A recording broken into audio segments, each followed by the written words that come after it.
So hi everyone, hope everyone's well.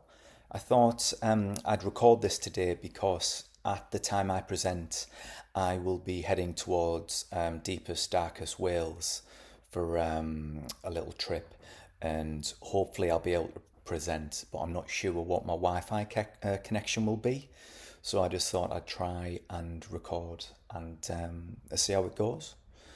So today I'm going to focus on the seven-eyed model. I know we've done a lot of kind of comparisons, and I just think the seven-eyed model really suits the way I work. It's simple, but it gives me enough of a framework to always be reflective enough, and it's non-linear, and it just works for me. So that's what I'm sticking with. If it isn't broke, don't try and fix it. I'm sure that's a song lyric somewhere. Okay, so the seven-eyed model. So it was initially developed by Peter Hawkins in 1985. Before that, there was 25 years of research working with counsellors and psychotherapists and looking and critiquing at how the majority of them worked and the common themes which kept coming up. So, it really is a kind of powerhouse and a seminal book. The title is Supervision in the Helping Professions, and that is now in its fifth edition. So it's been developed, the terminology's been kind of softened, and it appeals to a broad range of professionals, social workers,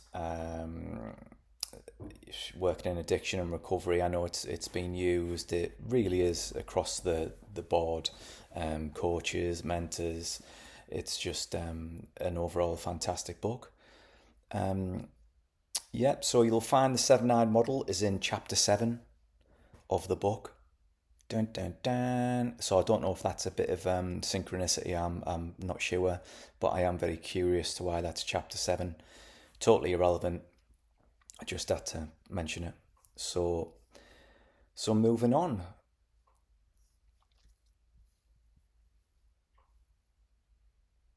So since taking the course, I noticed that when I first looked at the seven-eyed model, I didn't quite get it. And I think it's only through my lived experience of supervising kind of trainee counsellors that I've been able to backfill and the pennies finally dropped. I think it complements my integrative training as well in a way that it opens up a lot of scope for interpretation, and it gives, it gives counsellors and supervisors a lot of ownership, and it's kind of really is a self-directed kind of framework, and you can use it as you wish. So it's yeah, so I like it in that way that it can be applied. Um, so my knowledge has certainly been deepened and enriched by my supervisees, and seeing what they've brought, real lived life experiences, has brought a lot back to me about my training as well. So it's been quite nostalgic. Yeah, so when I first seen the seven-eyed model, I just thought it looked quite clinical, prescribed, and dull. And that initial diagram I seen with the circle and the lines and the arrows, it just looked like an electronic circuit to me, or like a star constellation or something. It didn't really fit. So in this presentation, I hope that I'm going to breathe some life into the model and elaborate on examples and lived experiences without, applying the process to human interactions. Then the model just remains a map. And, maps are a bit dull, aren't they, when you think about the rich lived life experience that we all have. So we need to use it, I feel, as a bit of a catalyst, and use it as a kind of springboard to get going and be curious and kind of explore and do the work we need to do. When you think of a map, they're just dull, aren't they, really? Let's imagine a road trip, thrashing down Route 66, Thelma and Louise style, wind in your hair. Well, not my hair, tunes blaring on the radio, the sun going down.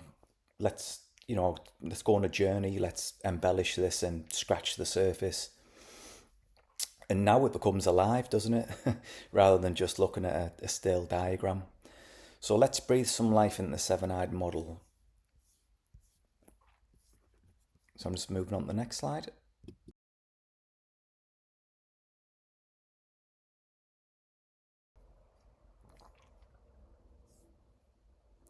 Yeah, I've recently just been in France, and this is what kind of brought this to mind, and it fitted in. So it's a bit abstract, but I'm just going to roll with it.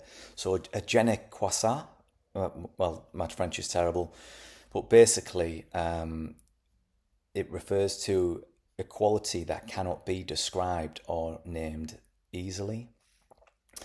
And I believe that to be an effective therapist, we must always remain curious and keep an eye out. No pun intended. So the concept of trying to describe something, I believe, in counselling and in therapy is always quite tricky. We're talking about lived experiences. We're trying to pass that baton, that language, that experience, that phenomena, that minutiae, that experiential, whatever's kind of went on in the room or, what we've experienced is quite tricky, I think, to talk about. And it reminds me of, it's like trying to dance to describe architecture. It's like trying to talk to describe a song. When you listen to good music, it's an experience. It comes alive. So I think that we need to, breathe some life into the narrative, the story, the experience, and we need to do it justice because we're passing it. It's getting passed from source to supervisee and finally the supervisor.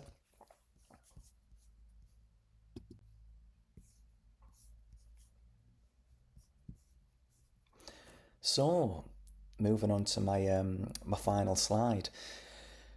So I've mentioned that I believe we must always remain curious to be a good counsellor and in service of the client. That's why we're here. Um, so once at the beginning, when I was trying to kind of understand and get my head around the seven-eyed model, I was struggling with that diagram. It was too clinical, too flat. So here, what I've attempted to do is to flesh out the seven-eyed model and to explain it in a more user-friendly way. So let's take a closer look and put it together. So as you can see, number one at the side, which is here. So number one is the client. So this is the first eye or the first mode. So we need to focus on the client. As the client is absent, we must attempt to paint a picture in the therapist's mind. So I must bring the person into the room, by considering the mannerisms, the dress sense, how they communicate, what the tone of voice is like, what's the body language, are they nervous, passive aggressive, are they shy, so on and so forth.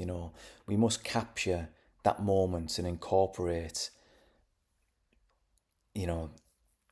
all the kind of, the juicy bits, the content, what actually happened, the feelings, the music behind the words, and kind of pass that on to the therapist.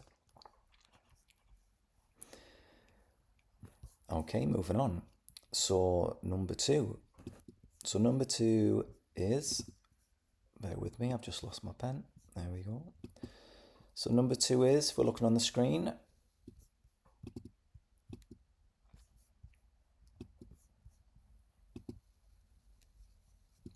so number two is the interventions. And by interventions, it is, after the first meeting, quite often we do start to think, how will we work with the client?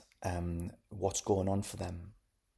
So we'll start to think what formulations, what theory is arising, how will it develop, instantly we're curious, we want to know more.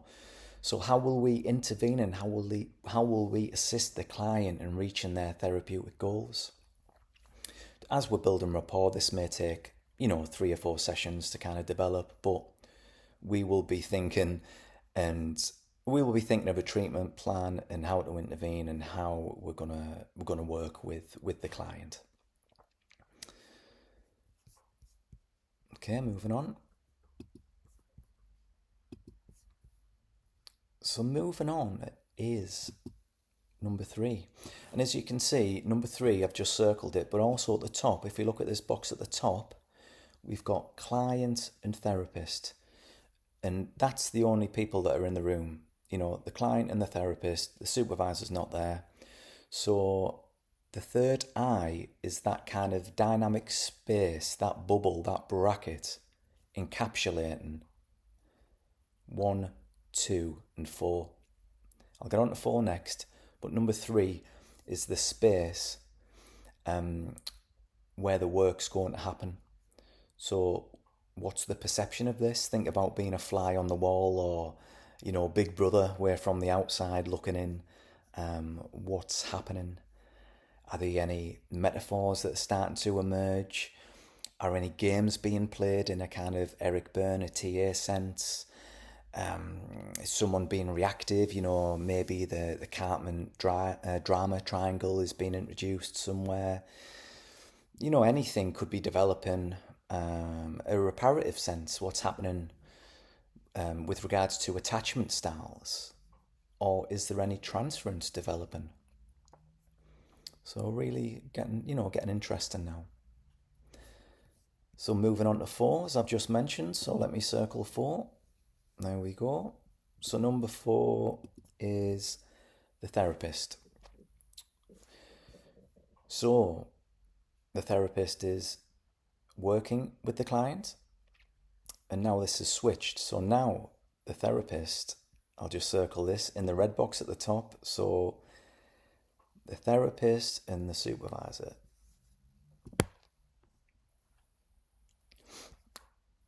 So the therapist, is there any transference developing? What thoughts and feelings are presented and why?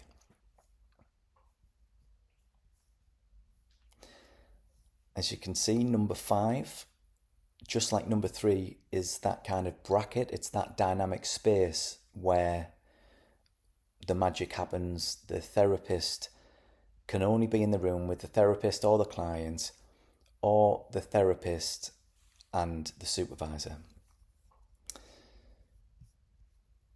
So 4, 5, and 6 go together in a group. So number 4 is the therapist. Number 5 is that dynamic space. What's happening between the therapist and the supervisor? And here it might be a bit sneaky, where some parallel process might start developing. Is there anything that's happened in the group of 3, client, therapist, and the intervention? For instance, say if a client came and they're a bit bolshy, if they're a bit short, they don't want to share, and it's hard work for the therapist.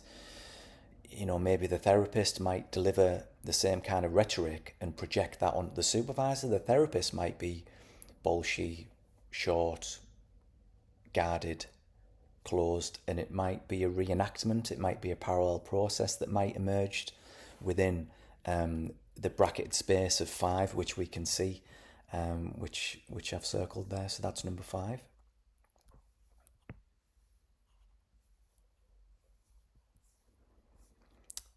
And moving on to number 6.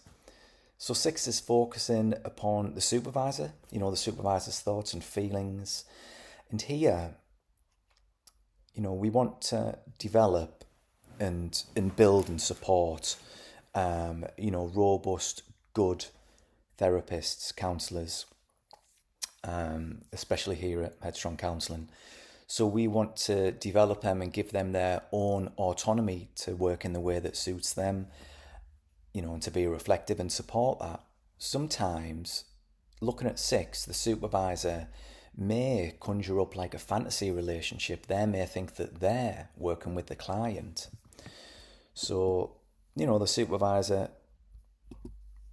might embellish the client work and might start to kind of offer suggestions and put their kind of spin, or divulge how they would work with a client, which might not necessarily be the best thing for the therapist. So we have to kind of let the therapist develop their own style, because they're you know they're the counselor that is doing the work and that is client facing. So we kind of we need to be aware of our process, and make suggestions, but not to be over powerful and kind of enforce that rhetoric onto the therapist, because it might be biased, and it's just not right. Number 7 is the wider context. By number 7, I mean it's like the wider environment, what might be happening. Number 7 might be the agency, how the agency works. If it's IAPT, you only get 6 to 8 sessions. You might be working for the NHS. It might be an employee assistance program. Hey, it might be the COVID-19, the global pandemic that's affecting everyone's environment. It's 7 is the greater world. It could be the death of the Queen, the death of Michael Jackson, the joy of Oasis getting back together. It really is the kind of bigger picture. And finally here, I'd just like to end on my final point. So the final point is the middle bit here. And for me, that is just the je ne quoi ça. That's the sprinkling of fairy dust. That is like the magic, the catalyst, which keeps everything, keeps the juices flowing, it keeps the blood pumping around the body. It kind of allows us to kind of explore. By this I mean, like, let's remain curious, let's be open-minded, be flexible, creative, incorporate creative journaling, timelines. Let's think outside the box. Let's encourage speaking in metaphors. I quite like archetypes. Take a risk, challenge yourself in the CPD that we undertake. Always remain reflective. Don't take the easy route. Immerse yourself in the process. Remain humble and remain grounded. So, je ne quoi ça, a quality that cannot be described or named easily. Let's do our best to breathe life into the process and see where the journey takes us. Hopefully we can all understand it a bit better. So thank you for your time today. I look forward to answering any questions. Cheers. Thank you.